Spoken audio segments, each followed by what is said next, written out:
을 쫓아내며 주의 이름으로 많은 권능을 행하지 아니하였나이까 하리니 그때가 내가 그들에게 밝히 말하되 내가 너희를 도무지 알지 못하니 불법을 행하는 자들아 내게서 떠나가라 하리라. 아멘.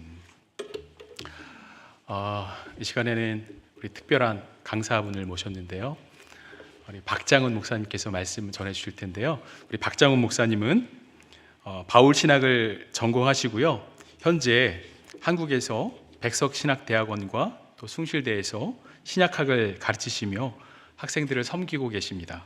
또한 서울 마포구 합정에 있는 예수가족교회에서 또 부교육자로 섬기고 계신데요, 무엇보다도 우리 박장훈 목사님은 우리 교회에서 청소년부 사역을 담당하고 계신 우리 김희정 전사님의 남편 목사님이십니다. 이 시간 우리 나오셔서 우리 말씀 전해주실 때 하나님의 큰 은혜가 임하게 될 줄로 믿습니다. 우리 나오실 때 우리 할렐루야로 한번 화답하겠습니다. 할렐루야.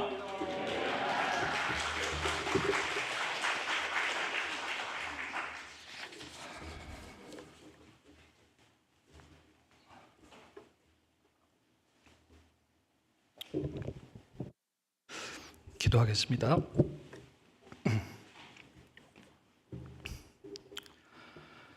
하나님 감사합니다. 주께서 저희들에게 하나님의 말씀이 필요함을 아셔서 하나님의 새로운 긍휼과 은혜로 은혜의 보좌 앞으로 저희들을 불러 모아 주셔서 감사합니다. 주님, 저희에게 필요한 말씀을 하여 주셔서 이 말씀이 저희들의 마음에 새겨지고 우리의 인생이 바뀌고, 그래서 주께서 보시기에 합당한 삶을 드릴 수 있는 그런 삶으로 드려질 수 있도록 주님 이 시간 역사하여 주시옵소서. 주님께 의지하고 예수 그리스도 이름으로 기도드리옵나이다. 아멘. 여러분 반갑습니다. 네, 작년에 이어서 또 이렇게 귀한 밴쿠버 지구촌 교회 성도님들에게 말씀을 전할 수 있는 귀한 특권을 주셔서 감사합니다. 오늘 이제 본문은 실패하는 삶과 성공하는 삶에 관한 것입니다. 이 본문이 우리에게 많이 적용이 됩니다. 왜냐하면 이 본문의 내용은 실패하는 삶에 관한 이야기입니다. 그런데 불신자들, 어차피 교회 다니지 않는 불신자들의, 그들은 어차피 실패하는 삶을 살 거라는 걸 우리가 알고 있기 때문에 그들에 관한 얘기가 아니라, 이 본문은 신자라고 여겨지는 자들인데도 불구하고 인생을 실패로 마무리하는 그러한 이야기에 관한 것입니다. 그래서 신자로 여겨지는 자가 인생을 실패할 수 있구나. 최소한 스스로 예수님을 믿고 주여 주여라고 신앙 고백을 했던 자들이 인생을 실패할 수 있구나 라는 이러한 경각심을 심어주는 그런 말씀입니다. 그리고 이 본문이 또 우리에게 경고로 다가오는 이유는 무엇이냐면, 이 실패는 인생 도중에 임시적인 실패가 아닙니다. 인생 전체를, 평생을 다 실패한 경우입니다. 그러니까 너무 늦은 것이죠. 본문을 잠깐 보시면 여기서 21절부터 23절의 내용은 인생을 다 산 다음에 예수 그리스도 앞에 나와서 그 다음에 인생을 평가받는데, 예수님 나는 너를 모른다 라는 평가를 내림을 통해서 지금까지의 인생을 잘못 살았구나 라는 너무 늦은 실패를 깨닫는 그러한 이야기입니다. 이게 치명적인 실패이죠. 돌이킬 수 없고 고칠 수 없는, 인생을 다 산 이후에 실패의 평가를 받는 그러한 이야기입니다. 그러니까 아주 비극적인 이야기고, 그래서 우리에게 아주 큰 경고로 다가올 수 있는 이야기입니다. 물론 본문을 보시면 이 내용이 비유입니다. 우리가 보통 비유를 생각하면 현실성이 없는 그냥 지어낸 이야기, 허구적인 이야기죠. 실제 상황을 묘사한 것은 아닙니다. 비유이기는 해요. 근데 이 비유는 아주 현실적인 비유입니다. 실제로 나중에 이런 일들이 일어날 수 있는 현실적인 비유인 것입니다. 그 얘기는 많은 사람들이 나중에 인생을 다 산 다음에 이렇게 실패한 인생을 살았구나 라는 이런 평가를 받을 수 있는 일이 발생할 수 있다는 것입니다. 왜 그럴까요? 일단 첫 번째는 이 본문에 이 전제되어 있는 교리 중에 하나가 뭐냐면 최후의 심판의 교리입니다. 그러니까 우리는 신자로 살면서 나중에 예수님 재림하시면 예수님의 심판대 앞에 설 것입니다. 불신자들은 물론이거니와 신자들도 우리의 인생을 예수님의 심판대 앞에서 심판을 받을 것이에요. 우리 인생이 평가될 것입니다. 이것은 아주 초대 기독교의 기본적인 교리로서 우리에게도 적용되기 때문에 우리의 삶이 평가받을 것이다. 예수님 오시면 예수님께서 우리의 삶을 평가하실 것이다. 예수님 앞에 이들과 같이 예수님 앞에 설 날이 올 것이다. 라는 아주 기본적인 교리입니다. 자, 그러면 예수님 앞에 신자로 여겨지는 자들이 섰을 때 실패할 수 있나? 자, 이렇게 비극으로 평가가 끝나는 것. 나는 신자라고 생각했는데 실제로는 나는 너를 모른다라는 이러한 일이 발생할 수 있습니다. 왜냐하면 마태복음의 13장에 보면 하나님의 나라에 대한 비유가 나오는데 이렇게 얘기합니다. 하나님의 나라는 하나님의 밭, 이 세상에 하나님께서 좋은 씨앗을 심으시고 그 다음에 사탄이 가라지를 심는다고 나옵니다. 그러니까 가라지와 좋은 씨앗은 딱 봤을 때 크게 구분이 되지 않아요. 근데 가라지와 좋은 씨앗이 공존하게끔 놔두신다는 것입니다. 그냥 그대로 놔두고 나중에 추수할 때 갈라서 가라지는 불에 태우고 그 다음에 좋은 씨앗은 곡식이 돼서 창고에 쌓는다라는 것이 마태복음 13장에 나오는 비유이거든요. 그렇기 때문에 이 이야기는 우리가 예수님 오시기 전까지 교회에는 참된 신자가 있고 그리고 거짓 신자도 있는 것입니다. 자기 스스로는 예수님을 믿는다고 생각하는데 나중에 너는 아니야, 내가 너를 모른다 라는 비극적인 이러한 평가를 받을 수 있다는 것이죠. 그럼 예수님이 이 이야기를 왜 하셨나? 지금 이 본문은 산상수훈의 맨 마지막입니다. 산상수훈은 자기를 예수님을 따르는 백성들에게 이렇게 살아라 라고 이렇게 사는 거야. 하나님의 백성은 이 삶의 방식을 알려주신 다음에 산상수훈의 맨 끝에 경고의 말씀을 하시는 것이죠. 그 얘기는 하지만 나의 제자로 사는데 잘못 살 수도 있어. 이렇게 잘못 살다가 나중에 하나님의 백성이 아니라고 평가받을 수 있어. 이것은 가라지의 삶이야. 가짜 신자의 삶이니 이럴 수 있다라는 가능성을 염두에 두고 너희는 그렇게 살지 말아라. 미리 우리에게 인생을 다 산 다음에 후회하지 않도록 열심히 나름대로 신앙생활을 하면서 인생을 다 보낸 다음에 그때 가서 너무 늦게 후회하지 않도록 미리 깨닫게 하시기 위해서 이 말씀을 주신 것입니다. 그래서 우리는 이 본문을 통해서 일단 이 거짓 신자, 결국 나중에 실패하는 삶의 특징을 우리가 두 가지 정도 살펴볼 것이고, 그 다음에 그렇다면 성공하는, 나중에 예수님이 내가 너를 안다라는 삶은 어떠한 삶인지 우리가 또 두 가지 특징을 살펴보도록 하겠습니다. 먼저 실패하는 삶입니다. 실패하는 삶, 실패하는 인생, 실패하는 신앙의 첫 번째 특징입니다. 첫 번째 특징. 많은 특징이 있지만 일단 첫 번째는 뭐냐면, 실패하는 인생인데도 불구하고 옳은 신학과 옳은 신앙 고백, 심지어는 옳은 행위까지 나타낼 수 있다라는 것입니다. 옳은 신앙 고백과 옳은 행위를 나타내는데도 불구하고 가짜일 수도 있다라는 뜻이죠. 자, 본문을 자세히 보시면 이 2절밖에 안 되지만 많은 내용이 내포되어 있습니다. 21절에 보세요. 나더러 주여 주여 하는 자마다 다 천국에 들어갈 것이 아니요.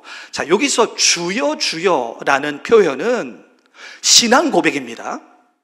이 당시에 예수님한테 주님이라고 부르는 것은 엄청난 신학적인 깨달음이 있어야지 부를 수 있는 것이었어요.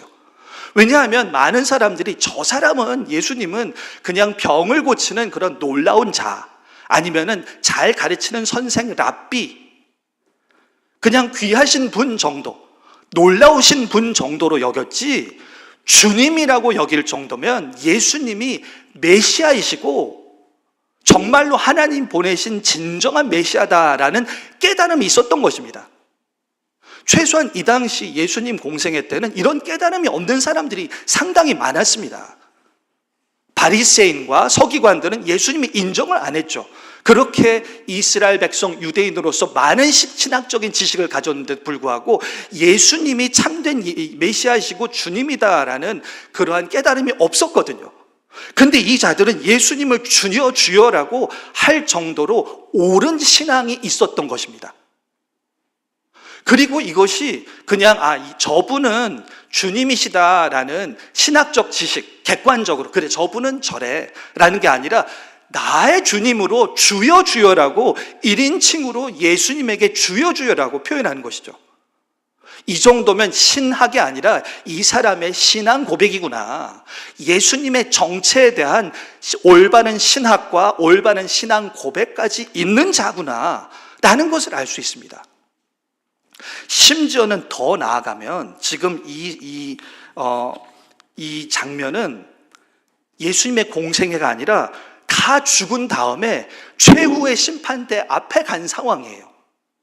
최후의 심판대에서 인류를 심판하시는 분은 창조주 하나님이세요. 근데 지금 예수님이 심판대에 쓴 상황이거든요. 근데 그 예수님한테 주여 주여라고 고백하는 것은 신학적으로 예수님은 메시아뿐만 아니라 예수님은 신적인 분이구나, 예수님 자체가 하나님이시구나 라는 삼위일체 신학 정도까지도 파악하고 있는 자들이다 라고 볼 수 있는 것입니다. 그러니까 이 정도는 정말로 옳은 신학, 이단이 아닌 것입니다.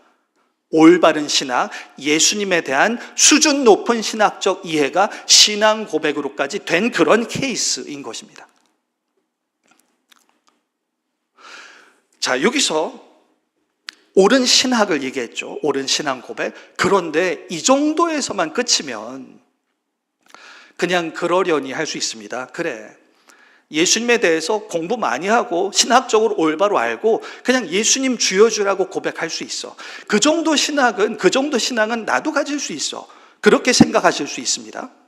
근데 이 자들은 단지 그게 아니에요. 그냥 주여 주여 고백한 것이 다가 아니라 22절이죠. 이들은 삶 자체도 올바른 행동, 그냥 올바른 정도가 아니라 성공적인 사역을 한 사람들입니다. 22절을 보겠습니다. 그날에 많은 사람들이 나더러 이르되 주여 주여, 우리가 같이 읽겠습니다. 우리가 주의 이름으로 선지자 노릇하며 주의 이름으로 귀신을 쫓아내며 주의 이름으로 많은 권능을 행하지 아니하였나이까. 보세요. 주의 이름으로 주님을 고백한 정도가 아니라 주의 이름으로 선지자 노릇을 했어요.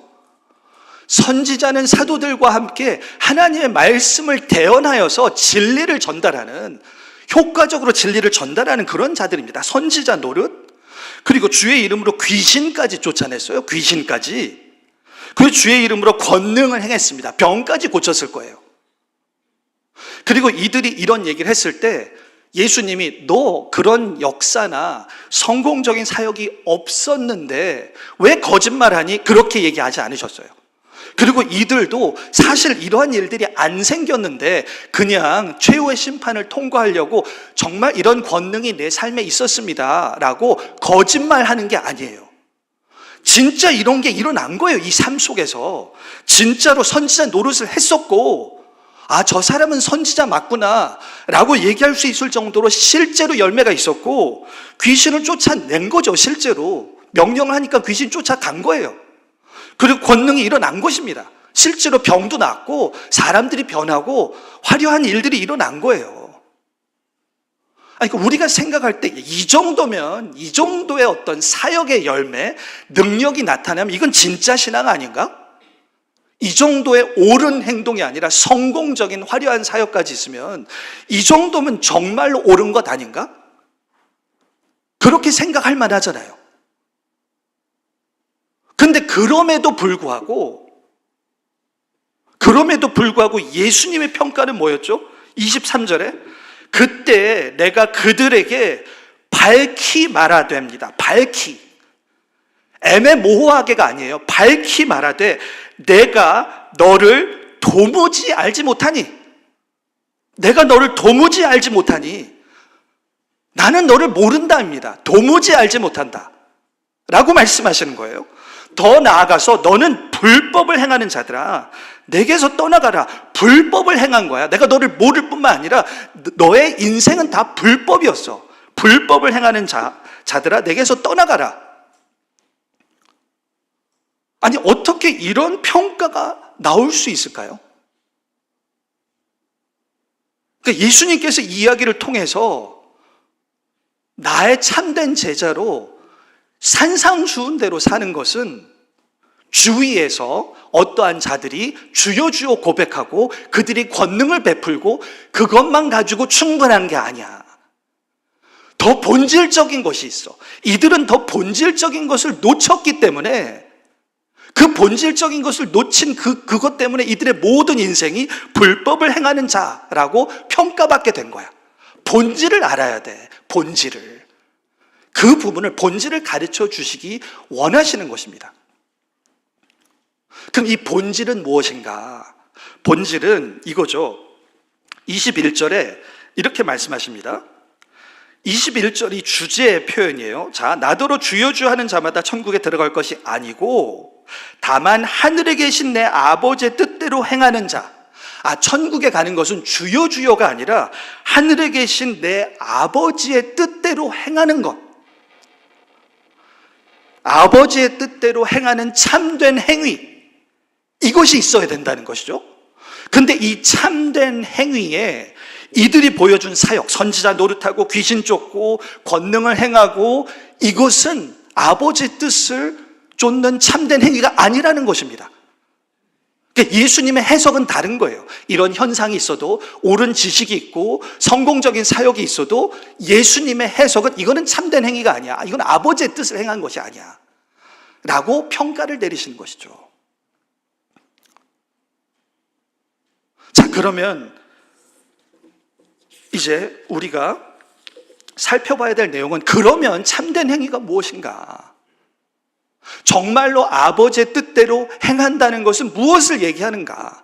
옳은 지식과 성공적인 사역이 다가 아니라면 무엇이 우리의 삶을 아버지의 뜻대로 행하는 참된 행위로 만드는 것인가? 이 참된 행위를 구성하는 세 가지 특징을 우리가 살펴보도록 하겠습니다. 자, 먼저 첫 번째입니다. 첫 번째는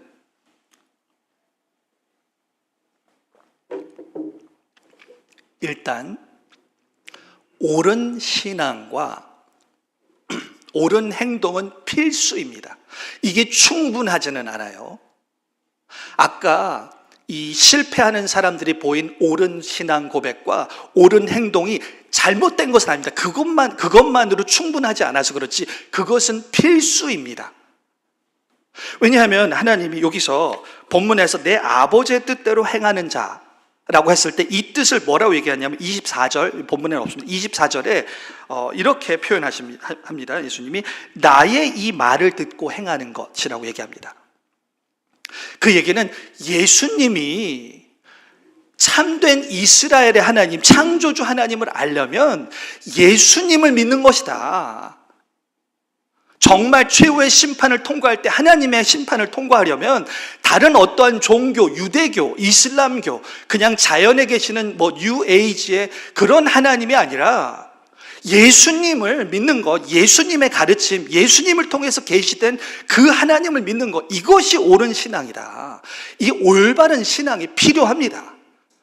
이것이 없으면 우리의 신앙은 하나님을 향한 게 아니게 되는 거예요. 참된 행동을 할 수가 없습니다. 기본적으로 예수님을 믿는 신앙, 예수님의 말씀을 따르고자 하는 그 방향성, 예수님을 주님으로 고백하는 그 교회에 와서 등록하여서 그 말씀대로 살려고 하는 그러한 신학적인 신앙 고백의 방향성, 예수님을 의지하고 예수님만이 구원의 근원이십니다. 예수님만이 나의 주님이시다 라는 그 고백, 이것은 필수입니다. 그리고 이 신앙의 고백뿐만 아니라 그 예수님을 따라서 교회에 나오고 예배 드리고 예수님 말씀대로 살려고 하는 이 삶의 변화된 삶 있죠? 이 삶도 기본적인 필수예요. 지금 이 본문에서 이 산상수훈을 듣는 자들은 다 예수님을 따라서 예수님 말씀을 듣고 예수님을 계속 따르는 자들이죠. 그러니까 예수님을 고백하고 예수님을 따르는 기본적인 삶의 변화가 있어야 됩니다. 그러니까 만약에 이 말씀을 통해서 만약에 여러분들이 교회에 와서 신앙 고백만 하고 삶 자체는 그냥 불신자와 완전 똑같다면 그런 기본적인 삶의 변화 자체가 없는 것이죠. 일단 기본적으로 교회에 오고 신앙대로 말씀대로 교회에서 봉사하고 이 말씀대로 살아가려는 기본적인 삶의 틀은 있어야 되는 것입니다. 옳은 신앙과 옳은 행위는 필수이다. 필수. 자, 그럼 두 번째 요소입니다. 두 번째 요소는 뭐냐 하면 옳은 신앙과 옳은 행동이 있지만 이것이 참된 행동이 되기 위해서는 무엇이 필요하냐 하면 옳은 동기가 필요합니다.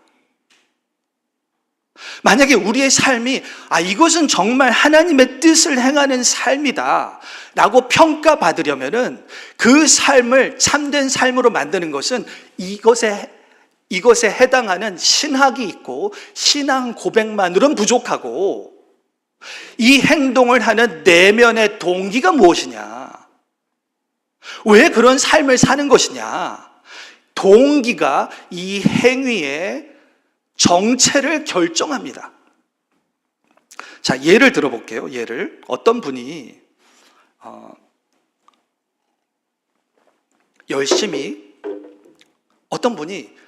언제부턴가 열심히 교회 출석을 했어요. 열심히 예배 출석합니다. 그리고 봉사도 하는 거예요. 더 나아가서 그냥 교회 바깥에서도 구제를 하고 지역사회에 많은 공헌을 합니다. 와, 이 정도면 정말로 그냥 세속적인 사람들과는 다르잖아요. 신실한 교인, 모범적인 시민, 정말로 잘 살고 있는 것이죠. 그리고 이 사람은 이게 옳다라는 신학도 나름대로 있어요. 교회 나오는 것이 옳아, 기독교가 옳아, 그리고 사회에 봉사하는 게 마땅히 좋은 것이야 라는 그런 신학도 있습니다. 신념도 있어요. 근데 이제 시간이 지난 다음에 기사가 난 거예요. 기사가 났는데 기사의 내용이 뭐냐 하면 이 사람이 그 지역의 지역구 의원이었어요. 그러니까 선거에 나가는 사람이었죠. 지역구 선거에. 그래서 지역구 선거가 펼쳐지는 그 시점에 집중적으로 교회를 출석하기 시작하고 집중적으로 이런 선행을 하기 시작했던 것입니다. 본인도 나중에 그래서 했다고 얘기한 거예요.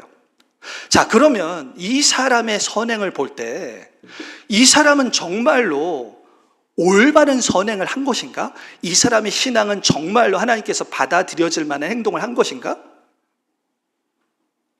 개별적으로 보면 그렇게 보일 수 있지만 사실 이 사람이 이런 삶을 선택하고 교회를 신실하게 나오기로 선택하고 그 다음에 구제를 하기로 선택한 그 지배적인 동기는 결국 자기가 당선되기 위한 거잖아요.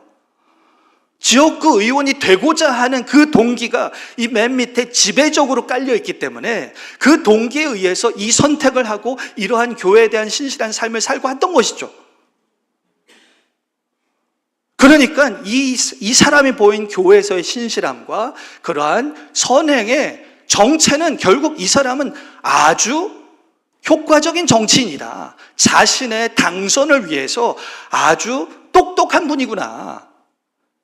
자신의 정치적인 야망 때문에 이 모든 행동을 한 것이구나. 라고 그분의 개별적인 행동이 평가되는 것입니다. 그렇게 중요한 것은 동기인 거예요. 왜 하는가? 아니, 왜 교회를 나오는가? 아니, 교회에 나온 이후에 왜 친교를 하는가? 왜 봉사를 하는가? 왜 직분을 가지는가? 왜 선교에 참여하는가? 그 모든 개별적인 행동 말고 그 밑에 깔려있는 지배적인 동기가 무엇인가? 이 동기를 살펴봐야 하는 것입니다. 어떤 사람은 아까 전에 정치인 얘기같이 우리 중에 어떤 분들은 정말로 큰 하나의 지배적인 동기가 있으실 수도 있습니다. 이민사회에서 성공적인 그러한 한인이 되고자 하는 그러한 어떠한 성공에 대한 야망이 있으실 수도 있어요.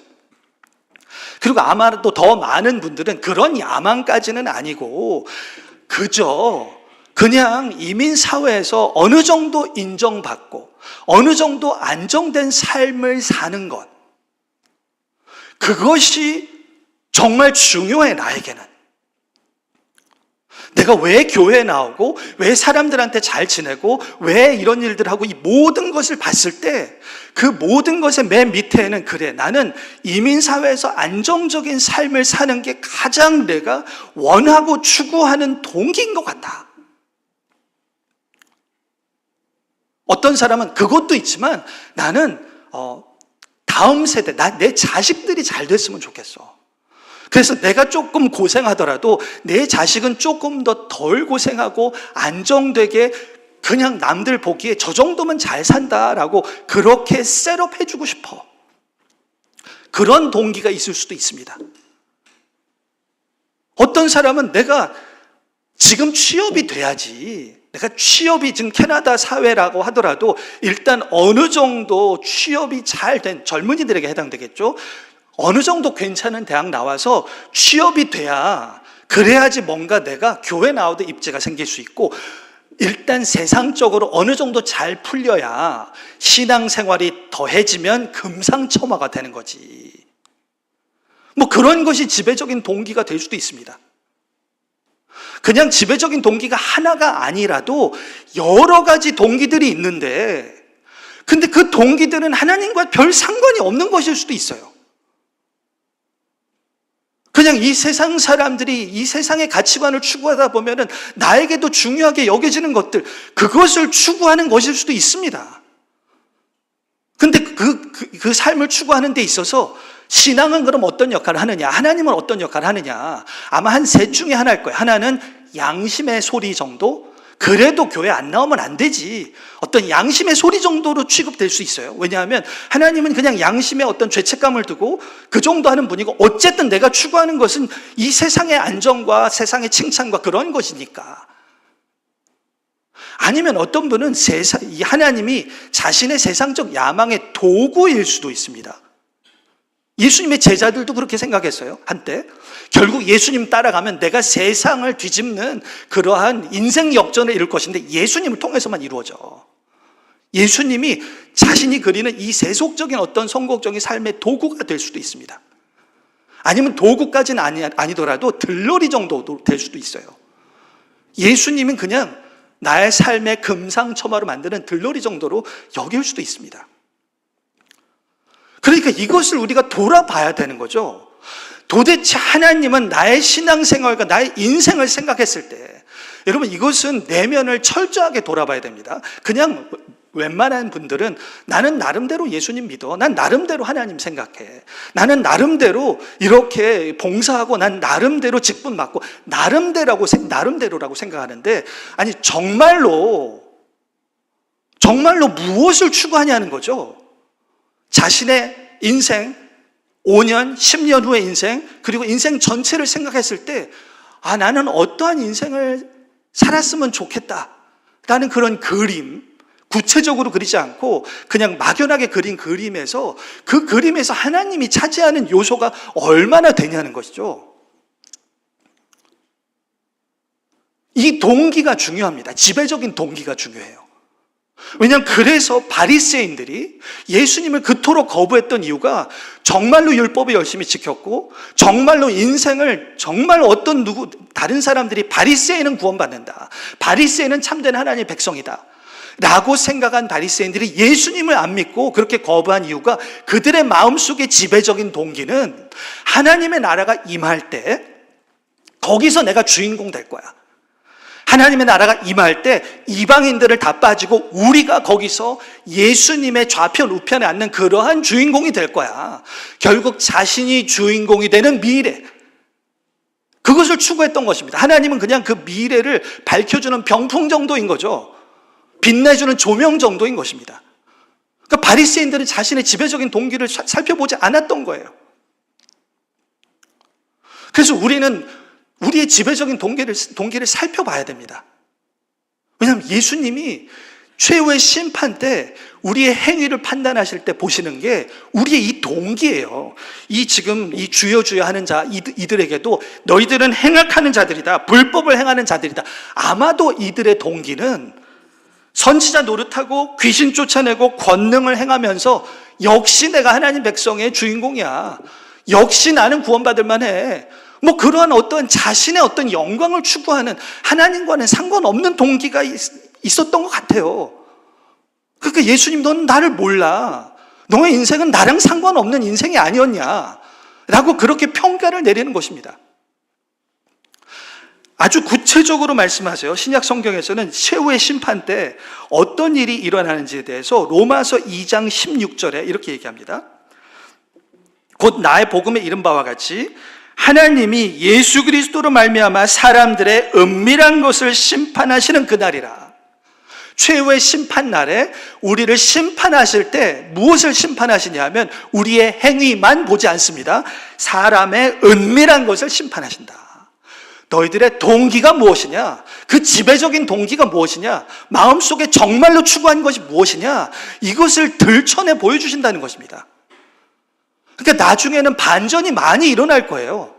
어떤 사람은 열심히 살았는데 결국 하나님 앞에서 모든 게 들춰져서 보니까 하나님과 상관없는 삶을 살았어요. 그런 삶을 살 수 있는 것입니다.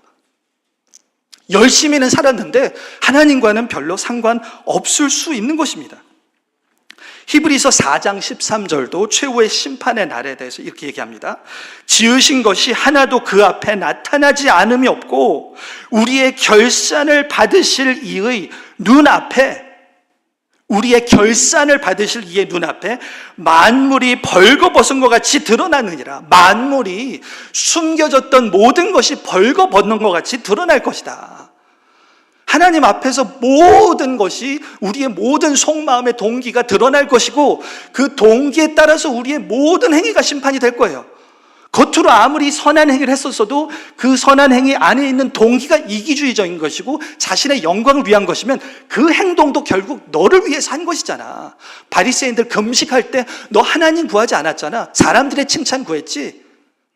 기도할 때 어차피 하나님 신경 쓰지 않았잖아. 사람들한테 칭찬받으려고 했던 거잖아.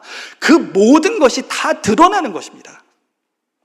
최후의 심판의 날에 우리가 통과할 수 있는, 최후 심판을 통과할 수 있는 그런 참된 행위는, 이 행위의 가장 깊은 동기가 하나님께서 보실 만한, 하나님께 드려질 만한 동기가 돼야 한다는 것입니다.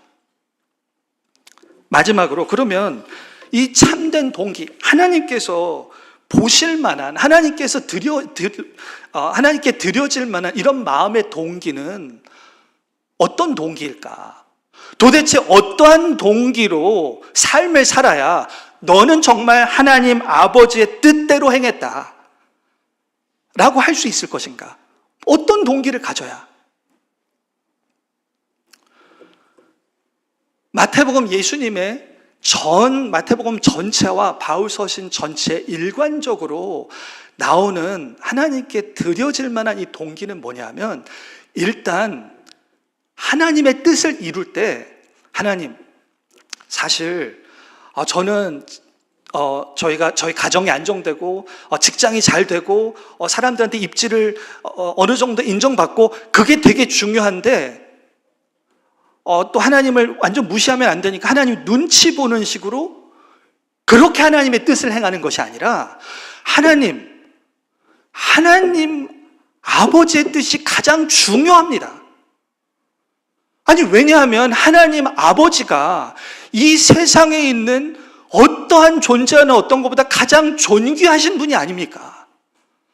이 세상에 어떠한 인간과 이 세상에 어떠한 피조물이 하나님과 같이 거룩하신 분이 어디 있고, 이 세상에 존재하는 어떤 것이 하나님과 같이 선하신 분이 어디 있고, 하나님 이 세상에 어떤 존재가 품은 그런 뜻과 목적보다 하나님의 이 선한 뜻, 하나님의 뜻과 같이 그렇게 거룩한 뜻이 어디 있습니까? 그러니 하나님의 뜻이 이루어지는 것이 가장 중요합니다. 다른 어떤 이의 뜻보다 하나님의 뜻, 하나님의 계획, 하나님께서 이루시고자 하는 것, 그것이 가장 중요합니다. 그런 하나님의 가치에 대한 인식, 하나님의 뜻이 가장 귀하다라는 그런 인식이 있어야 우리가 그 행위를 할 때 우리의 지배적인 동기는 다른 곳에 있고, 그냥 3차, 4차 하나님 눈치 보면서 그냥 사는 삶이 아니라, 하나님, 저는 우리의 마음의 중심으로 가장 원하는 것, 하나님 정말로 제가 가장 소원하는 것, 그것이 하나님의 이름이 거룩히 여겨짐을 받는 것입니다. 주기도문이 그냥 우리가 주문같이 하는 것이 아니라 하나님의 이름이 거룩히 여겨짐을 받는 것, 그것이 제가 가장 사적으로 가장 원하는 바입니다. 하나님, 저의 뜻은 안 이루어져도 돼요. 왜냐하면 하나님, 우리가 이루고자 하는 그 뜻은 잘못된 것도 있을 수도 있고, 이것이 불완전하고, 그냥 하나님, 우리는 하나님의 형상 백성으로서 하나님의 뜻이, 거룩한 뜻이 이루어지는 것, 그것이 저의 개인적인 소원입니다. 비록 그 뜻을 이루기 위해서 제가 이루어 드릴 수 있는 것은 별로 없습니다. 하나님의 나라를 위하여 이룰 수 있는 능력도 부족하고 한계가 많은 존재입니다. 하나님, 저는 지식도 부족하고 정서도 건강하지 않습니다. 그런 가정 환경과 여러 가지 오래 자란 그런 배경들 때문에 그렇게 하나님 앞에 내어드릴 만한 그런 정서, 그런 정신 상태도 아닙니다. 그리고 의지가 박약하고 신실하지 못해서 하나님의 뜻을 이루기 위해서 우리가 드릴 수 있는 성취, 열매로 따지면 별로 하나님께 드릴 만한 것이 별로 없습니다. 하지만 하나님, 이 진심은 있습니다. 하나님의 뜻을 이루기 위해서 하나님의 이름이 거룩히 여겨심을 받고 하나님의 뜻이 이 땅 가운데 이루어지고, 그리고 예수 그리스도가 존귀하게 여겨지심을 받게 하기 위해서 하나님, 저의 부족한 삶을 드리고 싶습니다. 많이 기여를 하지 못하지만 제가 가진 어떤 것도 다른 데 낭비하고 싶지 않습니다. 주의 뜻이 이루어지는데, 하나님의 이름이 드러나는데 그렇게 사용되기를 원합니다. 능력 있는 사역을 할 수도 없고, 말도 어눌하고, 별로 기술도 없고, 그렇게 화려한 삶을 드릴 수는 없을 것 같아요. 돈도 없습니다. 그냥 세상의 기준을 통해서도 별로 드릴 것이 없지만, 하나님, 그냥 하나님의 뜻을 이루는 것이 저의 진심입니다. 그래서 저의 최선을 다해서 주의 뜻을 순종하겠습니다. 그리고 그 주의 뜻을 이루기 위해서 하나님의 선하시고 기뻐하시고 온전하신 뜻이 무엇인지를 열심히 구하겠습니다. 신학적 지식도 부족하지만 열심히 말씀 공부도 하고 지식을 위한 것이 아니라 하나님의 그 뜻을 알고 싶어서 그 뜻을 이루는데 내 삶을 드리고 싶어서 그렇게 말씀을 알고 싶습니다. 이러한 삶을 사는 것입니다. 그렇게 살면 예수님이 나중에 보셨을 때 내가 너에게 1달란트밖에 안 줬는데 5달란트를 내라고 하시지 않거든요. 1달란트를 가지고 나를 구했구나. 내가 너의 인생을 안다. 네가 나를 위하여서, 예수 그리스도를 위하여서 나를 바라보며 살았던 인생을 내가 알아. 세상이 어떻게 평가하든지 그것은 중요하지 않아. 왜냐하면 이 세상의 모든 것을 심판하는 자는 예수 그리스도고 주님이시고 나의 평가가 중요한 거잖아. 내가 너의 인생을 안다. 그러한 평가를 받는 것, 그러한 삶을 사는 것,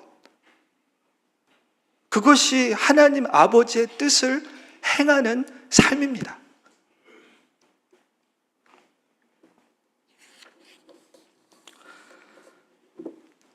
이러한 삶은 참된 믿음이 있어야만 가능합니다. 그 얘기는 이것은 노력으로 되는 게 아니잖아요. 아니, 하나님께 이 부족한 것을 드리려는 이 삶은 노력으로 되는 게 아니라 하나님이 귀하게 여겨져야 되잖아요. 하나님이 이 세상에 내 인생의 어떠한 존재보다 더 귀한 분이다라는 깨달음이 생겨야 되잖아요. 근데 그 깨달음이 생기는 게 그게 믿음인 거죠. 여러분, 믿음은 예수님이 나를 위해서 죽으셔서 이제 내가 심판받지 않아도 되네, 이제 내가 두려움 없이 살 수 있네, 그 부분도 있지만 그거보다 먼저, 아니 내가 이렇게 죄인인데 나를 위하여 십자가에 돌아가셨어? 창조주 하나님이 내가 없어도 하나님 더 나은 사람들, 이 사람들을 다시 지어서 하나님의 나라를 만드실 수도 있는 분인데 굳이 나를 위하여 그렇게 목숨까지 바치셨어? 어떻게 하나님이 이러실 수 있지? 이 세상에 하나님 같은 분이 어디 계시지? 예수 그리스도 같은 분이 어디 계시지? 그런 예수님의 존귀함을 깨닫는 게 그게 믿음인 것이거든요. 그게 깨달아질 때 그 다음부터는 다른 동기로 못 사는 거예요. 이 예수님이 우리의 지배적인 동기가 돼서 나는 사나 죽으나 예수 그리스도가 내 몸을 통하여 존귀하게 여겨지기를 원한다 라는 그런 신앙 고백의 삶을 살 수 있는 것입니다.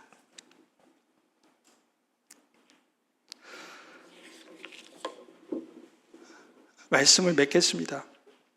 그러면 어떻게 해야 되겠습니까? 우리가 지금 오늘 본문은 그러니까 미리 깨달으라고 주신 것이죠. 속지 말라고 주신 것입니다. 그러니까 아마 오늘 설교를 듣고 본문을 읽고 그런가 보다, 나에 해당하는 건 아니야, 그렇게 하기 전에 먼저 우리에게 1차적으로 적용하는 것은 우리를 돌아보아서 우리의 동기를 철저하게 돌아보아야 한다. 직면해야 되는 것입니다. 직면해서 나의 동기가 무엇인지 철저하게 돌아보아서 2가지 가능성이 있을 수 있어요. 진단의 결과가. 첫 번째, 나는 열심히 지금까지 교회를 나왔으나 하나님이라는 분이, 예수 그리스도가 정말 귀한 분이다라는 그러한 체험, 그런 깨달음이 없었던 것 같다. 지금까지 모든 신앙생활은 하나님과는 상관없이 살았던 것 같다. 이 이야기가 바로 내 이야기인 것 같다. 이대로 살다가는 나중에 예수님 앞에 나가서 내가 너를 모른다, 넌 어차피 나랑 상관없이 살지 않았느냐, 그렇게 될 것 같다. 그런 진단이 내려지신다면 우리가 누가복음의 말씀을 우리가 의지하여서 기도해야 됩니다. 누가복음에서 이렇게 말씀하십니다. 너희가 악할지라도, 누가복음 11장 13절이죠. 너희가 악할지라도 좋은 것을 자식에게 줄 줄 알거늘 하물며 너희 하늘 아버지께서 구하는 자에게 성령을 주지 않겠느냐. 이거죠. 하나님, 지금까지 하나님의 귀함, 예수님의 존귀함을 몰랐는데 아직 예수님의 존귀함을 모르겠지만 무언가 하나님 일에 두려움이 생깁니다. 이렇게 살아가면 안 될 것 같습니다. 이런 식으로 신앙생활을 지속하면 안 될 것 같습니다. 뭔가 하나님이 귀한 분이라는 것을 눈을 떠서 보여주십시오. 깨닫게 하여 주십시오. 그리고 그렇게 하려면 성령이 필요한데, 여기서 하늘 아버지가 좋은 것을 주실 수 있기 때문에 구하는 자에게 성령을 주시지 않겠느냐. 하나님 여기서 약속하시지 않았습니까? 성령을 주시겠다고 약속하셨으니 하나님 그러한 성령을 주셔서 눈을 뜨게 하여 주셔서 예수 그리스도의 영광스러움을 보게 하여 주시옵소서. 믿음이 생기게 하여 주시옵소서. 하나님을 발견하게 하여 주시옵소서. 이것은 하나님이 보이지 않으면, 귀하게 여기시지 않으면 살 수 없는 삶입니다. 껍데기만의 행동으로서는 도저히 죄의 심판을 피할 수 없습니다. 주님, 성령을 구하는 자에게 주시옵소서. 그렇게 기도해야 되는 것입니다. 두 번째는 내가 예수님을 알지. 예수님 만났습니다. 예수님 만났는데 지금은 그렇게 안 사는 것 같아요. 저는 예수님 귀한 것도 알고 예수님이 나를 위해 죽으신 걸 알고 세상에 어떤 것보다 예수님이 가장 귀하긴 한데 지금은 그 마음이 잘 안 생겨요. 지금은 뭔가 세상의 모든 그런 것들이 잡다한 것이 나의 마음을 다 사로잡아서 내 마음을 혼미하게 해서 지금은 너무나 세상이 중요합니다. 지금 뭔가 예수님에 대한 인식 없이 그냥 기계적으로 신앙생활을 하는 것 같습니다. 그러한 진단이 내려지신다면 우리가 요한계시록 2장 4절 5절의 말씀을 의지해야 합니다. 계시록 2장 4절 5절은 그러나 너를 책망할 것이 있나니 너의 처음 사랑을 버렸느니라. 그러므로 어디서 떨어졌는지를 생각하고 회개하여 처음 행위를 가지라. 만일 그리하지 아니하고 회개하지 아니하면 내가 너에게 가서 내 촛대를 그 자리에서 옮기리라. 이것이죠. 너의 처음 사랑을 버린 거잖아요. 과거에 그런 예수님 만났는데 지금 그렇지 않다면 첫사랑을 버린 것이죠.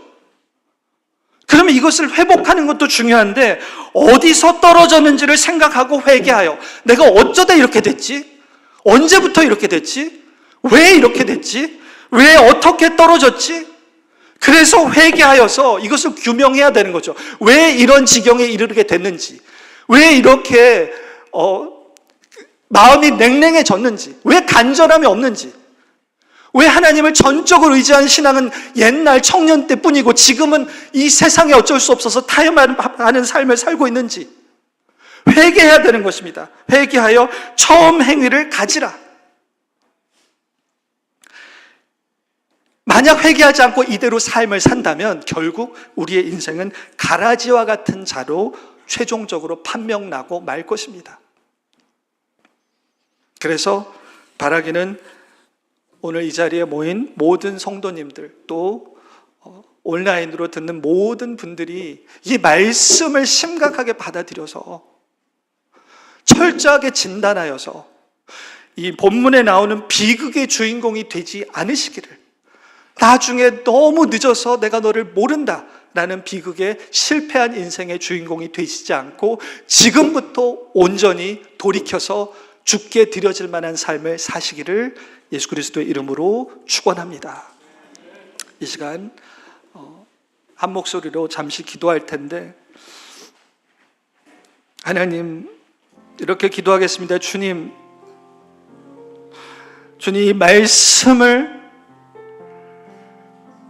이 말씀으로 우리의 심령을 찔러주시고, 하나님 우리의 동기가 무엇인지, 하나님 우리가 지금까지 살아온 이 삶의 흐름, 왜 이렇게 열심히 살고 나를 기쁘게 하고 슬프게 하고 내가 추구하는 것은 무엇인지 하나님 철저하게 돌아보게 하여 주시고, 하나님 만약에 우리의 깊은 동기에 하나님이 별 상관이 없는 삶을 살았다면 하나님 회개할 수 있도록 도와주시옵소서. 하나님, 더 이상 이 삶을 계속 살지 않을 수 있도록 도와주셔서 깨닫게 하시고 어디에서 떨어졌는지를 돌아보게 하여 주셔서 우리가 마음을 찢고 돌이켜서 이제는 주님을 위하여, 주를 위하여 살기로 작정하는 자들이 될 수 있도록 도와주시옵소서. 한 목소리로 기도하겠습니다. 하나님, 우리 가운데 성령님 도와주셔서 우리를 돌아보게 하여 주셔서, 하나님, 우리가 무엇을 추구하고 살고 있습니까? 하나님, 우리의 동기는 무엇입니까? 하나님, 우리가 얼마나 하나님을 바라보고 살고 있습니까? 하나님, 우리의 열심과 모든 그 근면과 모든 추구함의 주인공이 우리 자신은 아닙니까? 하나님, 언제부턴가 하나님과 상관없는 삶을 살고 있지는 않습니까? 하나님, 우리가 왜 마음이 냉랭합니까? 왜 간절함이 없습니까? 왜 말씀을 봐도 감흥이 없습니까? 왜 말씀이 깨달아지지 않습니까? 왜 공허합니까? 하나님, 이것이 우리가 하나님을 제대로 만나지 않아서 그런 것은 아닙니까? 하나님, 우리를 만나 주시옵소서. 예수 그리스도의 얼굴에 비치는 하나님의 영광을 아는 지식을 비춰주셔서 우리가 예수 그리스도의 존귀함을 발견하게 하여 주옵소서.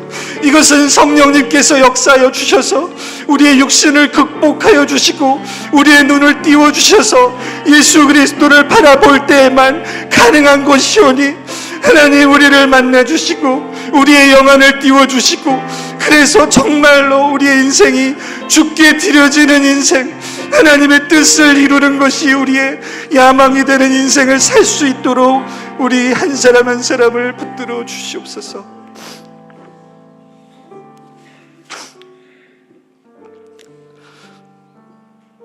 하나님, 오늘 이 말씀을 주셔서 감사합니다. 하나님, 하지만 하나님, 이 말씀이, 하나님, 우리가 또 이 말씀을 그냥 주일 말씀 정도로 여기고, 하나님, 우리가 고민을 하지 않고 우리 자신을 돌아보지 않고 그냥 흘러가지 않도록, 그냥 원래 삶으로 돌아가서 또 멸망받을 차에 삶으로 돌아가지 않도록 주님 도와주시옵소서. 하나님, 우리가 육신이 약하여서 하나님, 우리의 마음을 스스로 돌이킬 수 없는 자들임을 주께서 아시오니 성령님 도와주셔서 우리 마음에 찔림을 주시고 이 말씀이 계속 기억나게 하시고 이 말씀을 떨쳐버릴 수 없게 하여 주셔서 우리의 인생의 마음의 중심이 하나님을 향하여서 사나 죽으나 내 몸을 통하여서 살아있는 인생 동안에, 그리고 하나님, 이 죽음을 통하여서도 하나님, 내 몸을 통하여 예수 그리스도가 존귀히 여겨지심을 원했던 바울의 고백이 하나님, 우리의 고백이 되게 하여 주셔서 하나님, 그러한 삶을 살지 않으면 결국 하나님의 예수 그리스도의 존귀하심에 합당하지 않는 삶이 아닙니까? 그런 삶을 살지 않으면 결국은 예수 그리스도보다 세상을 더 좋아하는 우상 숭배의 삶을 산 것이 아닙니까? 그러면 나중에 예수 그리스도께서 너는 나를 모르고 산 것이야, 나를 알았다면 우상 숭배의 삶을 살 수 없었을 텐데 나를 모르고 나와 상관없는 삶을 산 것이야, 그렇게 인생을 허무하게 하나님 비극적으로 끝나는 자들이 없을 수 있도록 하나님, 우리를 돌이키게 하여 주시고 예수 그리스도를 참으로 만나서 참된 믿음을 가져서 우리의 삶이 비록 화려하지 않고 미약하나 주께 드려지는 삶을 살 수 있도록 주님 붙들어 주시고, 하나님, 한 사람도 빠짐없이 주께서 붙들어 주시기를 소원합니다.